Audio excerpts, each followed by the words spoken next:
अब युद्ध कांड के 18वें सर्ग में चलते हैं। यहाँ भगवान श्री राम का शरणागत की रक्षा का महत्व और अपना व्रत बताकर विभीषण से मिलना। तो वायुनंदन हनुमान जी के मुख से अपने मन में बैठी हुई बात सुनकर दुर्जय वीर भगवान श्री राम का चित्त प्रसन्न हो गया और वे इस प्रकार बोले, मित्रों, विभीषण के संबंध में मैं भी कुछ कहना चाहता हूँ। आप सब लोग मेरे हित साधन में संलग्न रहने वाले हैं, अतः मेरी इच्छा है कि आप भी उसे सुन लें। जो मित्र भाव से मेरे पास आ गया हो उसे मैं किसी तरह त्याग नहीं सकता। संभव है उसमें कुछ दोष भी हो, परंतु दोषी को आश्रय देना भी सत्पुरुषों के लिए निंदनीय नहीं है। वानरराज सुग्रीव ने भगवान श्री राम के इस कथन को सुनकर स्वयं भी उसे दोहराते हुए उस पर विचार करके यह परम सुंदर बात कही, प्रभु, यह दुष्ट हो या अदुष्ट, इससे क्या है? यह है तो यह निशाचर है। फिर जो पुरुष ऐसे संकट में पड़े हुए अपने भाई को छोड़ सकता है, उसका दूसरा ऐसा कौन संबंधी होगा जिससे वह त्याग न सके? वानरराज सुग्रीव की यह बात सुनकर सत्य पराक्रमी श्री रघुनाथ जी की सबकी ओर देखकर कुछ मुस्कुराए और पवित्र लक्षण वाले लक्ष्मण से इस प्रकार बोले, सुमित्रानंदन, इस समय वानर राज ने जैसी बात कही है वैसी कोई भी पुरुष शास्त्रों का अध्ययन और गुरुजनों की सेवा के बिना नहीं कह सकता। परंतु सुग्रीव, तुमने विभीषण में जो भाई के परित्याग का दोष की उद्भावना की है, उस विषय में मुझे एक ऐसे अत्यंत सूक्ष्म अर्थ की प्रतीति हो रही है जो समस्त राजाओं में प्रत्यक्ष देखा गया है और सभी लोगों में प्रसिद्ध है। राजाओं के छिद्र दो प्रकार के बताए गए हैं, एक तो उसी कुल में उत्पन्न हुए जाति भाई और दूसरे पड़ोसी देश के निवासी। ये संकट में पड़ने पर अपने विरोधी राजा या शत्रुओं पर प्रहार कर बैठते हैं। इसी भय से यह विभीषण यहाँ आया है। जिनके मन में पाप नहीं है, ऐसे एक कुल में उत्पन्न हुए भाई बंधु अपने कुटुंबी जनों को हितैषी मानते हैं, परंतु यह सजातीय बंधु अच्छा होने पर भी प्रायः राजाओं के लिए शंकनीय होता है। तुमने शत्रु पक्षी सैनिक को अपनाने में जो यह दोष बताया है कि वह अवसर देखकर प्रहार कर बैठता है, उसके विषय में मैं तुम्हें यह नीति शास्त्र के अनुकूल उत्तर दे रहा हूं। सुनो, हम लोग अपने इसके कुटुंबी तो हैं नहीं और यह राक्षस राज्य पाने का अभिलाषी है। इन राक्षसों में बहुत से लोग बड़े विद्वान भी होते हैं, इसलिए विभीषण को अपने पक्ष में मिला लेना चाहिए। हमसे मिल जाने पर ये विभीषण आदि निश्चिंत एवं प्रसन्न हो जाएंगे। इनकी जो यह शरणागति के लिए प्रबल पुकार है, इससे मालूम होता है कि राक्षसों में एक दूसरे से भय बना हुआ है।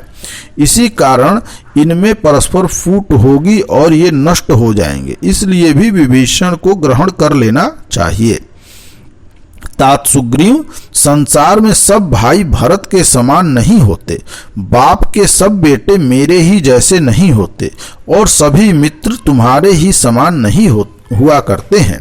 श्री राम के ऐसा कहने पर लक्ष्मण सहित महान बुद्धिमान सुग्रीव ने उठकर उन्हें प्रणाम किया और इस प्रकार कहा, उचित कार्य करने वालों में से रघुनंदन, आप उस राक्षस को रावण का भेजा हुआ ही समझें। मैं तो उसे कैद कर लेना ही ठीक समझता हूँ। निष्पाप श्री राम यह निशाचर रावण के कहने से मन में कुटिल विचार लेकर यहाँ आया है। अब हम लोग इस पर विश्वास करके इसकी ओर से निश्चिंत हो जाएंगे। उस समय यह आप पर, मुझ पर अथवा लक्ष्मण पर भी प्रहार कर सकता है। इसलिए महाबाहो, क्रूर रावण के भाई इस विभीषण का मंत्रियों सहित वध कर देना ही उचित है। प्रवचन कुशल श्री रघुकुल तिलक श्री राम से ऐसा कहकर बातचीत की कला जानने वाले सेनापति सुग्रीव मौन हो गए। सुग्रीव का यह वचन सुनकर और उत्तम भलीभांति विचार करके श्री राम ने वानर शिरोमणि से यह परम मंगलमयी बात कही। वानर राज विभीषण, दुष्ट हो या साधु, क्या यह निशाचर किसी तरह भी मेरा सूक्ष्म से सूक्ष्म भी अहित कर सकता है? वानर युद्धपते, यदि मैं चाहूं तो पृथ्वी पर जितने भी पिशाच, दानव, यक्ष और राक्षस हैं उन सबका एक अंगुली के अग्रभाग से ही मार सकता हूं। सुना जाता है कि एक कबूतर ने अपने शरण में आए हुए अपने ही शत्रु एक व्याध का यथोचित आतिथ्य सत्कार किया था और उसे निमंत्रण दे अपने शरीर के मांस का भोजन कराया था। उस व्याध ने उस कबूतर की भार्या कबूतरी को पकड़ लिया था, तो भी अपने घर आने पर कबूतर ने उसका आदर किया। फिर मेरे जैसा मनुष्य शरणागत पर अनुग्रह करे, इसके लिए तो कहना ही क्या है।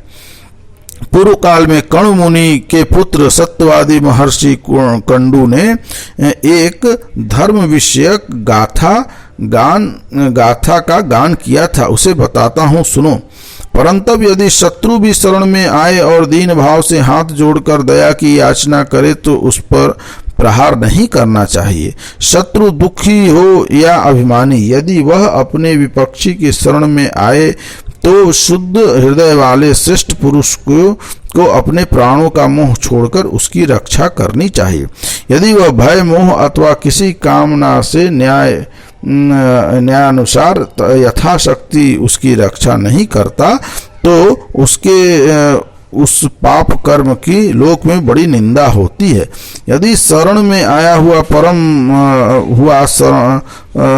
पुरुष संरक्षण न पाकर उस रक्षक के देखते देखते नष्ट हो जाए तो वह उसके सारे पुण्य को अपने साथ ले जाता है।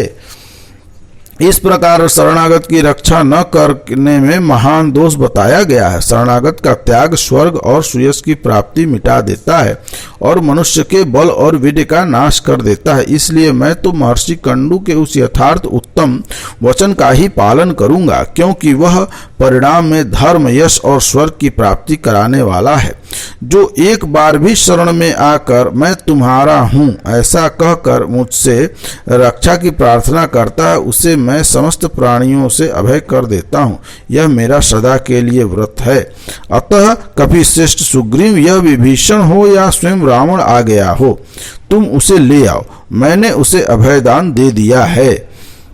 भगवान श्री राम का यह वचन सुनकर वानर राज सुग्रीव ने सौहार्द से भरकर उनसे कहा, धर्मज्ञ लोकेश्वर शिरोमणि, आपने जो यह श्रेष्ठ धर्म की बात कही है इसमें क्या आश्चर्य है, क्योंकि आप महान, शक्तिशाली और सन्मार्ग पर स्थित हैं।